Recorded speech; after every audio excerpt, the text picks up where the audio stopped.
امروز میخوام در مورد پرونده‌ای صحبت کنم که توی نگاه اول خیلی ساده بود. تمام مدارک مورد نیاز دست پلیس بود و حتی دی ان ای قاتل رو هم داشتن. ولی در کمال سادگیش این پرونده برای یه مدت زمان طولانی حل نشده باقی موند و هیچکس فکرشو نمی‌کرد که یه روزی این پرونده بالاخره حل بشه. چون قاتل این پرونده یه آدم فوق‌العاده زرنگ بود و در کمال تعجب این شخص دقیقاً بیخ گوش پلیس بود. یارابون سلام، به یکی دیگه از پرونده کی ریپورتس خوش اومدید. اسم من نرگسه و امروز قراره یکی دیگه از پرونده‌های جنایی کره جنوبی رو با هم دیگه اینجا بررسی کنیم. پس اگر به کره یا موضوعات جنایی مثل من علاقه‌مندین میتونین از پایین همین ویدیو عضو کانال من بشین و از بقیه ویدیوهام هم لذت ببرید. آیدی اینستاگرام منم پایین صفحه میاد، اگر خواستید میتونین اونجا منو دنبال کنید.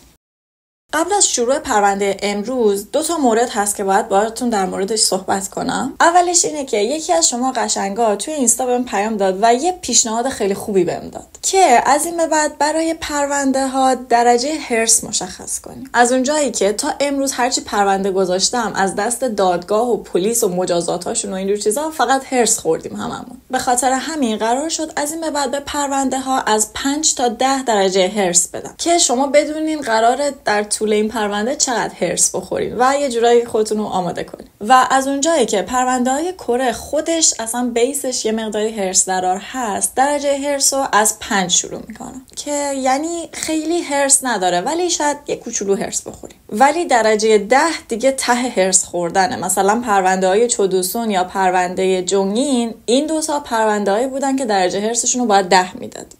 این از موضوع اول. دومین موضوع اینه که به زودی ایشالله قرار خانوادمون 1000 تایی بشه و به مناسبت این 1000 تایی شدنمون میخوام یه پرونده خیلی خیلی خفن براتون کاور کنم. پرونده های جنایی کره زیاده درسته، ولی یه سری پرونده های برگریزون داره که به جرئت میتونم بگم با پرونده های مشابه خارجیش که میتونم مثلا بگم زودیاک یا جفری دامر و اینا میتونه رقابت کنه در این حد و شاید توی بعضی از موارد میتونست از اونها هم جلو بزنه. ولی چون اینجا کره است دیگه و کره تمام اخبار رو به زبون خودشون کاور میکنن و خب خیلی هم توی نگه داشتن اخبار داخل کشور خودشون ماهرن، نمیذارن خیلی این اخبار به بیرون از کشور درس کنه و شاید خیلی درصد کمی باشن توی دنیا که از این پرونده ها خبر داشته باشن. برای بچه‌ای که نمیدونن، کره یا خودشون یه پلتفرم خاصی دارن که مثل گوگله. یه جورایی کره یا اصلا از گوگل استفاده نمیکنن، کلا هر چی میخوان سرچ کنن توی اون پلتفرم سرچ میکنن و خارجی‌ها خیلی از این پلتفرم سر در نمیارن چون 0 تا 100 این پلتفرم کره‌ایه و یه مقداری زمان میبره تا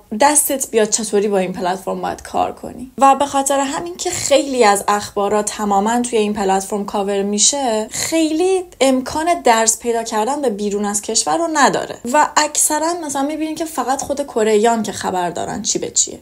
خلاصه این که این پرونده‌های برگریزون رو نگه داشتم برای مواقع خاص که این بار همزمان با 1000 تایی شدنمون که یه مناسبت خاصیه میخوام یکی از این پرونده ها رو براتون کاورش کنم. فقط امیدوارم که توی این 2 هفته‌ای که تا وقت پرونده برسه 1000 تایی بشیم، چون اگه نشیم اون وقت مجبورم یه پرونده بندازمش عقب و یه پرونده دیگه جایگزینش کنم. پس توجه برای پرونده 1000 تایی شدنمون خیلی خیلی مشتاقانه و بی‌صبرانه منتظر باشین. خب بس دیگه بریم سراغ پرونده امروز. و درجه هرس این پرونده رو من میذارمش حدوداً 7، یعنی یه چیز وسط. البته بعد از اینکه پرونده رو شنیدین شما هم درجه هرس به پرونده بدین که من دستم بیاد شماها چطوری درجه بندی میکنین. بیاین برگردیم به سال 2001. پاک سویون یه دختر دبیرستانی بود که 17 سالش بود و با خانواده‌اش توی شهر گوانجو زندگی میکرد. شب 4 ماه فوریه سویون و خواهر کوچیکترش مثل هر شب دیگه‌ای توی اتاق خودشون بودن. خواهرش دراز کشیده بود و داشت میخوابید یواش یواش و سویون پای کامپیوترش بود. از اون جایی که سویون روز قبلش گوشیشو گم کرده بود و الان دیگه گوشی نداشت، با کامپیوترش در حال چت کردن بود با دوستاش. یه مقدار که میگذره طرفای ساعت 1 شب خواهرش میبینه که سویون پا شده داره لباس میپوشه و وقتی که ازش میپرسه که کجا داری میری این وقت شب، به خواهرش میگه که من میرم یه لحظه دوستام ببینم و زود برمیگردم و دیگه از خونه زد بیرون. صبح وقتی که از خواب بیدار میشن خواهرش میبینه که سویون توی اتاق نیست و خب این احتمال میده که کلا دیشب حتما برنگشته خونه و با خودش فکر میکنه که خب شاید رفته پیش دوستش خوابیده و میاد. حالا همه خانواده سر کارهای خودشون بودن تا اینکه ساعت 3:30 عصر همون روز خبر پیدا کردن یه جنازه نزدیک اون منطقه همه جا رو پر میکنه. جنازه یه دختر جوون کاملا برهنه و لخت در حالی که فقط جوراباش پاش بوده روی آب رودخونه تیدر توی شهر ناجو پیدا شد. شهر ناجو توی قسمت جنوبی شهر گوانجو قرار داره و لوکیشنی که جنازه اون دختر جوان رو پیدا کردن با خونه سویون فقط 16 کیلومتر فاصله داشته. جنازه رو سریعا منتقل میکنن و متوجه میشن که بله این جنازه پاک سویون 17 ساله است که دیشب از خونش زده بوده بیرون و دیگه هیچ وقت برنگشته بود. از اون جایی که جنازه کاملا لخت پیدا شده بوده، پلیس تمام اون منطقه و منطقه‌های اطرافش رو برای پیدا کردن لباسای مقتول گشت، ولی نه لباسای رویی و نه لباسای زیرش هیچ کدوم پیدا نشد. پزشک قانونی توی بررسی جسد گفتش که توی ریه‌های مقتول آب پیدا شده و علت مرگ رو خفگی توی آب اعلام کرد. ولی این یه خفگی ساده نبوده. سر و صورت جسد از گردن به بالا کاملا قرمز شده بوده و تجمع خون رو خیلی واضح نشون میداده. به خاطر همین نظر پزشکا این بود که قاتل دستشو دور گردن مقتول محکم حلقه کرده بوده به قصد خفه کردنش و سرشو زیر آب نگه داشته بوده. یعنی هم داشته خفش میکرده هم سرشو زیر آب نگه داشته بوده که در نهایت باعث شده که مقتول توی آب خفه بشه. توی بررسی‌های بعدی از اون جایی که بدن سویون توی یه مکان عمومی توی دید و کاملا لخت پیدا شده بوده احتمال تجاوز رو دادن و توی بررسی‌های دقیق‌تر آثار تجاوز توی بدن سویون پیدا شد. یعنی اینکه توی این مرحله پزشکی قانونی خیلی راحت تونست دی ان ای قاتل رو پیدا کنه. توی مرحله اول پلیس به دوست پسر سویون شک کرد، ولی دوست پسرش خیلی زود از لیست مظنونا خط خورد. اولین دلیلش این بود که دوست پسر سویون ماشین نداشت و قاتل این پرونده باید 100% ماشین می داشت. از اونجایی که سویون توی یه منطقه که 16 کیلومتر با محل زندگیش فاصله داشت پیدا شده بود و وقتی که پلیس تایم اتوبوس‌های اون منطقه رو چک کردن متوجه شدن که بعد از ساعت 11 شب دیگه هیچ اتوبوسی توی اون منطقه رفت آمد نمی‌کنه و آخرین سرویس اون منطقه ساعت 10:55 از ایستگاه حرکت میکنه. توی اون تایم از نصف شب بعد از ساعت 1 که سویون از خونه زده بوده بیرون هیچ اتوبوسی نبوده و مطمئناً سویون سوار ماشین قاتل شده و با همدیگه تا رودخونه رفته بودن. البته فقط به این خاطر نبود که دوست پسرش از لیست مظنونا خط خورد. دلیل دوم و محکمترش این بود که از دوست پسرش دی ان ای گرفتن و دی ان ای دوست پسرش با دی ان ای که توی بدن سویون پیدا کرده بودن کلا فرق میکرد و اینجا مطمئن شدن که دوست پسر سویون هیچ کاره بوده. بعد از حذف شدن دوست پسر سویون از لیست مظنونا پلیس دیگه مظنونی نداشت که بره سراغش. درسته که دی ان ای قاتل رو داشتن ولی اون زمان اینطوری نبود که بانک دی ان ای داشته باشن. صرفاً باید یه مظنون می‌داشتن که ازش بتونن دی ان ای بگیرن با این مچ کنن. اینطوری نبود که دی ان ای افراد مثلا همین آردی توی سیستم باشه صرفاً دی ان ای رو وارد کنن این بهشون بگه دی ان ای کیه. پلیس همون اول که دی ان ای رو پیدا کرده بود خوشحال بودن که این پرونده قراره خیلی راحت و سریع حل بشه، ولی توی این مرحله تمام تحقیقاتشون به بنبست خورده بود و دیگه هیچ مدرکی نداشتن برای ادامه دادن و همینجا بود که پرونده رو کلاً حل نشده رهاش کردن. ولی اتفاقات عجیب این پرونده قرار نیست به این زودی تموم بشه. میریم به 11 سال بعدش، نوامبر سال 2012. دیگه الان بانک دی ان ای کور خیلی کامل تر شده بود و دی ان ای مجرمای مختلف یه درصد خیلی زیادشون همین الان توی سیستم پلیس ثبت شده بود و پلیس دسترسی کامل بهشون داشت. توی اون زمان وقتی که یه مقداری این سیستم پیشرفت کرد پلیس ها اومدن یه سری از پرونده‌های حل نشده رو که به خاطر مشکل چک دی ان ای دیگه جلو نرفته بود و دیگه پیگیری هم نشده بود اومده بودن دوباره باز کرده بودن و داشتن یه بازنگری دیگه ای میکردن که ببینن میتونن این پرونده ها رو حل کنن یا نه، که پرونده سویون هم یکی از این پرونده ها بود. وقتی که دی ان ای پیدا شده توی پرونده سویون رو دادن به سیستم، متوجه شدن که این دی ان ای مچش توی سیستم هست. و این یعنی چی؟ از اونجایی که دی ان ای توی سیستم فقط متعلق به مجرما بود، یعنی اینکه این دی ان ای همین الان متعلق به یه مجرمیه که زیر نظر پلیسه و مظنون اصلی این پرونده پیدا شد. دی ان ای پیدا شده توی پرونده سویون متعلق به مردی به اسم کیم دوریانگ بود که زمان قتل توی اوایل دهه 20 سالگیش بوده. ولی جای تعجبش برای پلیس اینجا بود که کیم همین الانش به خاطر دزدی و قتل محکوم به حبس ابد بود و همین الان توی زندان بود.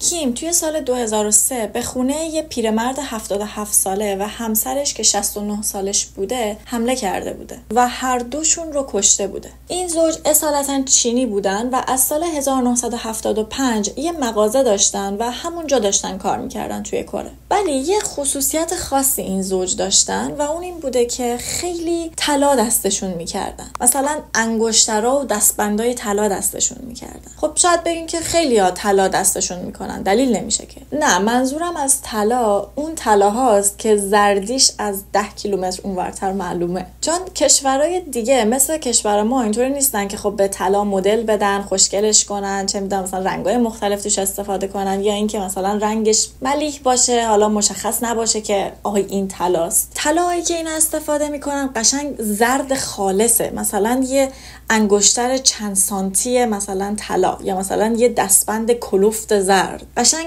داد میزنه که این طلاست. میدونی کیمم با دیدن این طلاها اون شب به خونهشون حمله کرده بوده و هر دوشون رو کشته بوده و یه سری از پول و جواهراتشون رو دزدیده بوده و فرار کرده بوده. بعد از این قتل توی همون سال 2003 دستگیر میشه و توی اعترافاتش میگه که من میخواستم فقط پولاشون رو بدزدم، ولی یهو شروع کردن از خودشون دفاع کردن و با سنگ بهم حمله کردن. قصدم هم این بود که فقط بیهوششون کنم، ولی وقتی که دیدم دوباره بلند شدن دستم رو انداختم دور گردنشون و خفهشون کردم. و این خفگی از صفات بارز کیم بود.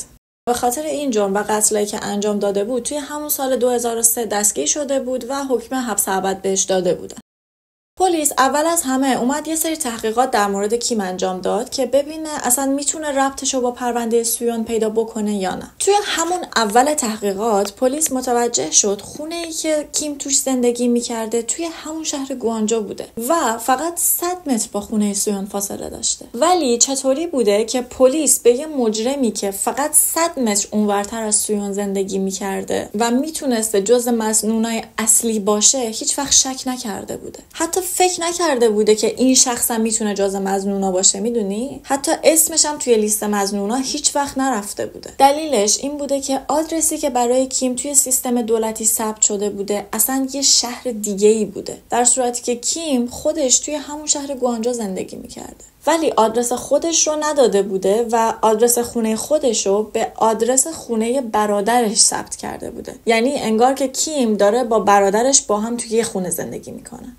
بچه توی کره اینطوریه که البته توی تمام کشورها همینه که هر شخص باید آدرس خونه خودش رو به همراه اون قراردادی که داره، قرارداد خونش، ببره به مرکز دولتی و این خونه رو به اسم خودش ثبت کنه که یعنی آدرس خونه این شخص اینجاست. مثلا توی کره وقتی یکی اسباب کشی میکنه توی همون اولین روز کاری همشون قرارداد به دست میرن به همون مرکز کامیونیتی سنتر بود که توی ویدیو قبلی براتون توضیح داده بودم و آدرس خونه جدیدشون رو ثبت میکنن، آدرسشون رو عوض میکنن. ولی حالا اگر کسی با خانواده‌اش زندگی میکنه یا حالا مثلا اونایی که زن و شوهرن و خونه به اسم شوهر است ولی خب زنه داره تو خونه با شوهرش زندگی میکنه دیگه، توی اینجور موارد علاوه بر قرارداد خونه باید کارت شناسایی کسی که خونه به اسمشه رو هم با خودشون ببرن و در اون صورت آدرس خونه برای هر 2 نفر یکسان ثبت میشه. کاری هم که کیم اینجا کرده بوده همین بوده. به جای اینکه آدرس خونه خودش رو توی سیستم ثبت کنه، آدرس خونه برادرش رو توی سیستمشون ثبت کرده بوده و این خونه اصلا یه شهر دیگه ای بوده و همین موضوع باعث شده بوده که پلیس اصلا حتی شک کم نکنه که کیم توی این منطقه زندگی میکرده یا میتونسته به این پرونده مرتبط باشه.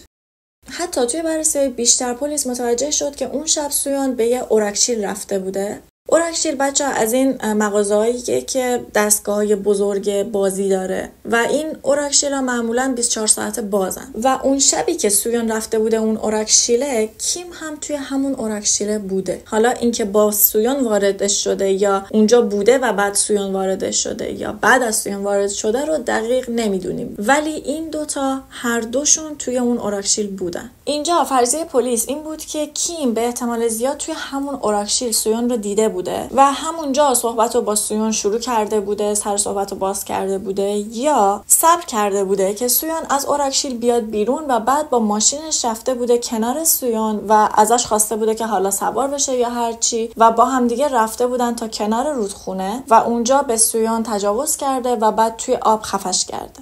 بچه این رودخونه اسمش تودوره، ولی چون یه مقدار تلفظ این اسم رودخونه سخته وقتی که بخوام تند حرف بزنم، به خاطر همین بهش از این به بعد میگم رودخونه دی. پس دیگه بدونین دیگه این رودخونه دی همون رودخونه تودوره.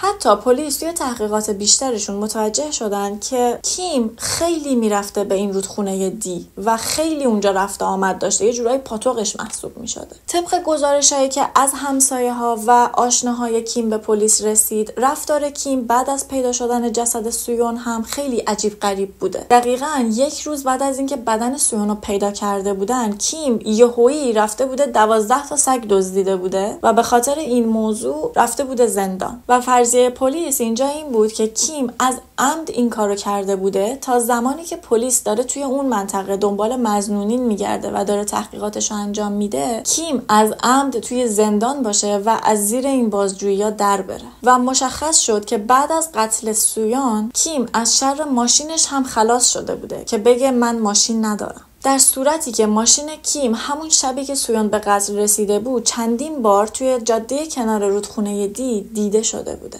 و بعد از اینکه از زندان اومده بوده بیرون توی سال 2003 دوباره مرتکب حالا اون دزدی و قتلی که گفتم شده بوده و این دفعه دیگه حکم حبس ابد گرفته بوده.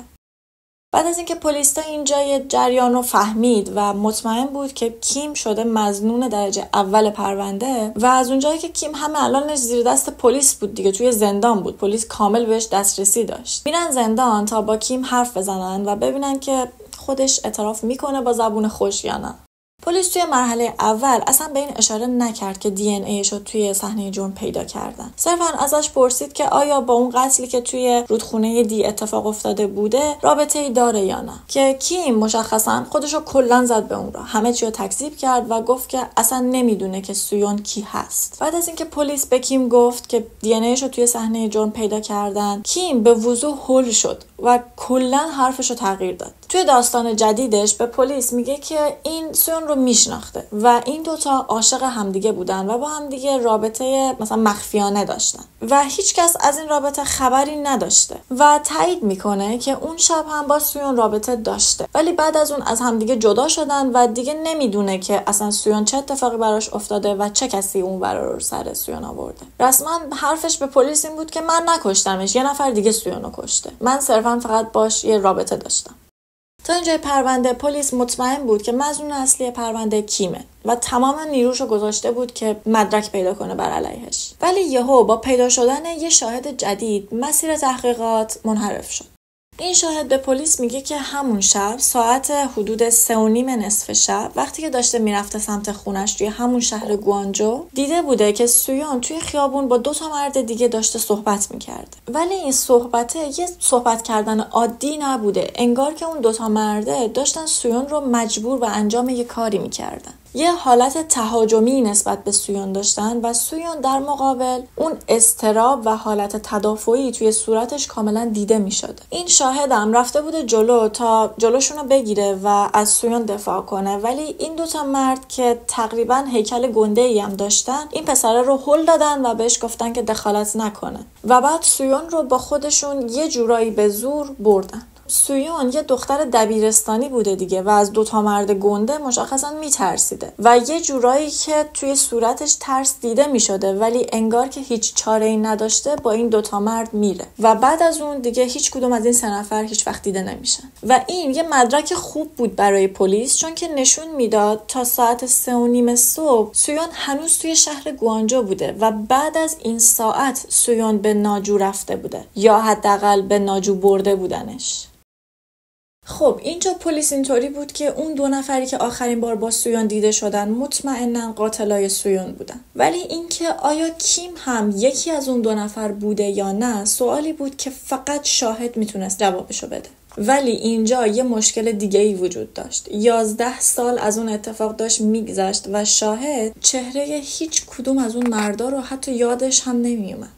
باز دوباره چرا شاهد همون سال وقتی که جنازه سویون پیدا شد نرفت این اطلاعاتو به پلیس بده و 11 سال بعد یادش افتاد که آره این اطلاعات هم شاید کمک کنه به پلیس. روز 4 فوریه سال 2001 ساعت 7:29 صبح خورشید طلوع کرده بوده و سویون قبل از طلوع آفتاب کشته شده بوده و آخرین باری که سویون رو زنده دیدن ساعت 3:30 صبح بوده. پس قاتل یا قاتل‌ها باید توی این 4 ساعت سویون رو کشته باشن. هر اتفاقی که افتاده توی این 4 ساعت بوده. توی این مرحله پلیس میاد دست به دامن کارشناسای جنایی میشه که ببینه آیا میتونه در مورد قاتل اطلاعات بیشتری پیدا بکنه یا نه. یکی از این کارشناسا این فرضیه رو که سویون سوار ماشین قاتل شده و تا رودخونه دی با هم دیگه رفتن رو تایید میکنه. یکی دیگه از کارشناسا نظرش این بود که طریق قتل خیلی ابتدایی و غیر حرفه‌ای بوده، چون که جسد رو جلوی دید ول کرده و رفته قاتل. با اینکه میدونسته اگر جسد رو اینطوری ول کنه با طلوع آفتاب جسد خیلی سریع پیدا میشه و البته قاتل هیچ ارتباط نزدیکی با سویون نداشته و کاملا غریبه بوده، چون که میدونسته اگر آشناش باشه و آفتاب طلوع کنه و جسد رو سریع پیدا کنن اولین نفر میان سراغ آشناهای سویون. نظر این کارشناس هم این بوده که قاتل تفاوت سنی آنچنانی با سویون نداشته. حدس میزنه که سن قاتل اوایل دوره 20 سالگیش یا نهایتاً دیگه اواسط دوره 20 سالگیش بوده. یکی دیگه از کارشناسا توی تحلیل اتفاقی که اون شب افتاده میگه که به احتمال زیاد قاتل با وعده این که بیا بریم حالا کنار رودخونه دی یه هوایی بخوریم، یه نفسی تازه کنیم، یه قدمی بزنیم و برگردیم، سویون رو سوار ماشینش کرده و تا رودخونه دی برده و به احتمال خیلی زیاد هر 2 نفرشون غریبه بودن با همدیگه و اولین بار بوده که داشتن همدیگه رو میدیدن. این کارشناس میگه که قاتلا معمولاً بعد از قتل سریعا از محل دور میشن و فرار میکنن، ولی این قاتل بعد از قتل ایستاده بوده اونجا و لباسای سویون رو دونه دونه آروم آروم در آورده بوده از تنش. به خاطر همین موضوع احتمال اینکه قاتل مشکلات روانی داشته باشه هست. چرا روشی که همه قاتلا دنبال میکنن رو دنبال نکرده و یه روش خاصی از خودش نشون داده، وقتی که حتی یه مثلا قاتل سریالی هم نبوده که بخوایم بگیم یه روش خاص خودش رو میخواسته داشته باشه و این دلیلی به جز مشکلات روانی نمیتونسته داشته باشه. تمام کارشناسا نظرشون این بود که قاتل اصلا قصد به قتل رسوندن سویون رو نداشته. به خاطر همینه که تمام پروسه های تجاوز، قتل و درآوردن لباسای سویون خیلی آروم آروم انجام شده و قاتل اصلا انگار که هیچ عجله‌ای نداشته. وقتی که پلیس داشت با مادر سویون مصاحبه میکرد متوجه یه موضوعی شد. مادر سویون اشاره کرد که زمانی که بدن سویون رو بهشون تحویل دادن مادرش متوجه شده که حلقه طلایی که دست سویون بوده ناپدید شده بوده. این یعنی قاتل بعد از قتل سویون انگشتر طلایی که دست سویون بوده رو هم دزدیده بوده و تمام کارشناسا نظرشون این بود که کسی که حتی بعد از مرگ مقتول از یه انگشتر طلای ساده اونم نگذشته و انگشترش رو هم دزدیده مشخصاً و مطمئناً میتونسته سابقه دزدی داشته باشه و میتونیم انتظار داشته باشیم که این کار رو قبلا هم انجام داده باشه. خب دزدی، اونم دزدی طلا، شما رو یاد شخص خاصی نمیندازه؟ توی همین موقعا بود که پلیس یه نامه دریافت میکنه. یه نامه از طرف همسلولی کیم. اسم این شخص مون بوده. توی نامه به وضوح نوشته شده بوده که کیم قاتل واقعی رودخونه دیه. بعد از دریافت این نامه پلیس میره به زندان تا مخفیانه با مون ملاقات کنه و توی این ملاقات مدارک جالبی رو به دست میاره. مون توی مصاحبهش با پلیس میگه که اگر بخوام حرفاشو دقیق بهتون بگم، کیم بهش گفته بوده که دختره توی زمان پریودیش بوده و زمانی که لباساشو در آورده تا بهش تجاوز کنه متوجه این موضوع شده. و پلیس یه چراغی بالا سرش سبز شد، چون که این حرف کلید یکی دیگه از سوالاشون بود. سویون توی دفترچه خاطراتش که هر روز روزمرگیاشو مینوشته، از یک کلمه‌ای توی چند روز قبل از مرگش استفاده میکرده دائما، و توی متن خاطرات اون چند روزش این کلمه دائما داشته تکرار میشده. این کلمه مپوب بوده یا همون ماجیک. توی کره کلمه مپوب یا ماجیک برای اون تایم پریودی خانوما خیلی استفاده میشه. مثلا به جای اینکه اون کلمه اصلی خودش رو که حالا سنگری است و استفاده کنن، بهش میگن مپوب. سویون هم توی روزهای قبل از مرگش از این کلمه خیلی استفاده کرده بوده که نشون میداده این بچه توی دوره پریودیش بوده. و دوستای سویون هم این موضوع رو تایید کردن که تا روز قبل از ناپدید شدن سویون که دیده بودنش، همچنان سویون توی دوره پریودیش بوده. و اینجا بود که پلیس مطمئن میشه که حرفای مون راسته. یکی از کارشناسای پزشکی قانونی توی بررسی دوباره گزارشات میگه که توی گزارشات اومده که خون داخل رحم مقتول با مایع منی هنوز قاطی نشده بوده و انگار که یه مرزی بینشون باشه، توی مجاورت همدیگه فقط بودن، با همدیگه قاطی نشده بودن. و این در صورتیه که اگر مقتول بعد از تجاوز تکون خورده باشه، حالا هر تکونی، راه رفته باشه یا بدنش تکون خورده باشه، این مایع با خون قاطی میشده. این گزارش نشون میداده که قاتل بعد از تجاوز بلافاصله مقتول رو کشته بوده. و توی گزارشات قانونی این موضوع تایید شده بوده که تا قبل از ساعت 3:30 صبح که سویون آخرین بار دیده شده بوده، هیچ رابطه جنسی نداشته و اون رابطه‌ای که اتفاق افتاده توی اون 4 ساعتی بوده که توی همون 4 ساعت هم به قتل رسیده. در صورتی که اگر یادتون باشه، کیم توی اعترافاتش گفته بود که اون شب درسته که با سویون رابطه داشته، ولی بعدش از همدیگه جدا شدن و دیگه اصلا از سویون خبری نداشته و نمیدونسته که کی کشتتش. یعنی خودش اعتراف کرده بوده که من باهاش رابطه داشتم. و پزشکی قانونی هم از اون ور گفته بوده که سویان بعد از رابطه یا همون تجاوزش بلافاصله به قتل رسیده. پس متهم اصلی میشه کی؟ شاید الان این سوال توی ذهنتون باشه که اصلا کیم سویون رو چجوری دیده اون شب؟ مگه این دوتا کلا با همدیگه غریبه نبودن؟ چطوری شده که اون شب همدیگه رو دیدن؟ آخر به چه نتیجه‌ای رسیدن؟ یادتونه که توی اول پرونده اشاره کرده بودم که سویون از برنامه‌های چت و همون حالا برنامه‌های دوستیابی استفاده می‌کرده. فرضیه پلیس این بوده که سویون توی همون برنامه‌های چت با کیم آشنا شده بوده و اون شب کیم به بهونه ملاقات با سویان اونو از خونه کشونده بوده بیرون. اما خب این نظریه رو پلیس باید با مدرک تایید میکرد دیگه. به خاطر همین میرن به مرکز پلیس جرایم اینترنتی تا بتونن سابقه چتای کیم رو در بیارن. و اونجا بود که یه در دیگه ای اصلا توی این پرونده باز میشه. دوباره یه سری مدارک جدید میریزه توی این پرونده. این پرونده کلا اینطوریه که میگی خب این مدرک دیگه آخریشه، بعد یهو از یه جای دیگه یه مدرک جدید وارد میشه. پلیس اون مرکز میگه که کیم اولین بارش نبوده که با دخترای دبیرستانی قرار میذاشته و بهشون یه جورایی تجاوز دست درازی میکرده. گزارش‌ها و شکایت‌های زیادی از کیم توی سیستم پلیس بوده که همشون از طرف دوست دخترای کیم بودن که توی همین چتروما باهاشون آشنا شده بوده. یکی از این دخترها توی شکایتش نوشته بوده که کیم توی ماشین بهش تجاوز کرده بوده و زدتش. و اونطوری که یادش میاد مکانی که اون شب توی ماشین بودن یه جایی نزدیک یه رودخونه بوده. یکی دیگه از دوست دختراش توی شکایتش نوشته بوده که اون شب وقتی که با ماشین رفته بودن کنار رودخونه، بعد از اون رابطه زوری یا همون تجاوزی که با اون دختره کرده، یک عالمه با مشت به صورت این دختر ضربه زده بوده و حتی دستشو انداخته بوده دور گردن دختره و تا مرز خفه کردن دختره هم پیش رفته بوده. این پلیس میگه که سن تمام این قربانی‌ها پایین بوده. مثلا همین دوست دخترش که با مشت زده بودتش و میخواسته خفش کنه فقط 16 سالش بوده. این شکایت‌ها و گزارش‌ها از کیم یکی دوتا نبوده، ولی اکثر این دخترها میشه گفت تقریبا همشون بعد از اینکه این پرونده دوباره باز شده بعد از چند سال اومدن و این گزارشات رو ثبت کردن و همشون هم میگفتن که چون کیم هم محله‌ایشون بوده و خیلی ازش میترسیدن تا الان هیچ حرفی نزدن. بعد از جمع شدن این مدارک دیگه همه چی داشت داد میزد که کیم قاتل اصلی سویانه. پس دادگاه دوباره برای کیم توی 26 سپتامبر سال 2016 برگزار شد. کیم تا لحظه آخر داشت تکذیب میکرد که قتل سویون کار خودش بوده، ولی خدا رو شکر دادگاه توی این مورد هیچ توجهی به حرفای کیم نکرد و توی 11 ژانویه سال 2017 دادگاه بهش حکم حبس ابد داد. ولی کیم هم پر رو 2 روز بعدش دوباره درخواست تجدید نظر داد.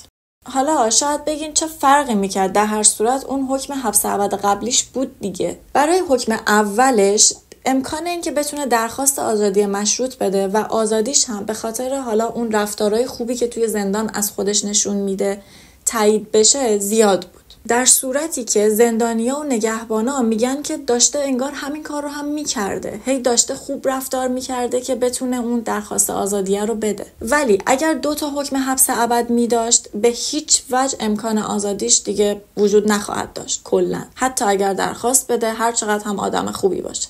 و توی دادگاه تجدید نظر که توی 22 دسامبر سال 2017 برگزار شد، حکم حبس ابد برای کیم به تایید نهایی رسید و بعد از گذشت 16 سال از قتل سویون بالاخره قاتلش پیدا شد و محاکمه شد. الان دیگه خانواده سویون میتونستن یه نفس راحتی بکشن یا حداقل خیالشون راحت باشه که دخترشون شاید الان به آرامش برسه.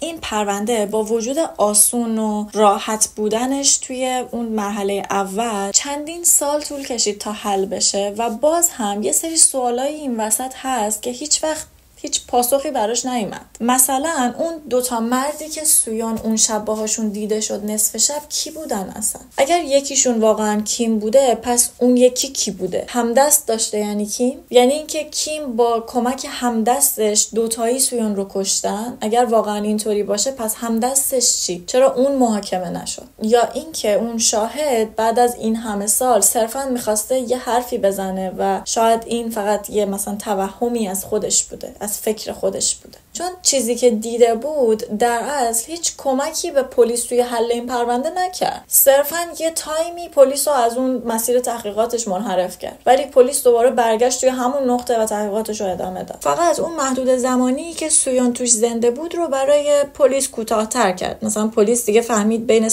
تا 7:30 صبح مثلا قتل اتفاق افتاده. ولی با این حال خوشبختانه قاتل سویون 17 ساله بالاخره بعد از 16 سال پیدا شد و به اون مجازاتی که باید رسید. البته که باز میگم زندگی کردن توی زندان واقعا برای مجرمای کره عین بهشت میمونه. انقدر که بهشون میرسن و بدون هیچی دارن تو زندگی میکنن دیگه، نه لازم پول غذا بدن نه لازم پول جا بدن، خیلی راحت دارن اون تو زندگیشون رو میکنن، غذاشون میاد سر موقع، حموم و دستشوییشون رو دارن و خیلی راحت اون تو زندگی میکنن تا زمانی که بمیره. ولی از اونجایی که حکم اعدام دیگه توی کره خب منسوخ شده و حکم حبس ابد دیگه تهشه، دیگه ماکسیموم مجازاتی که بخوام بدن همون حکم حبس ابد. و خب قاتل سویون هم حکمشو گرفت و الان هم توی زندان.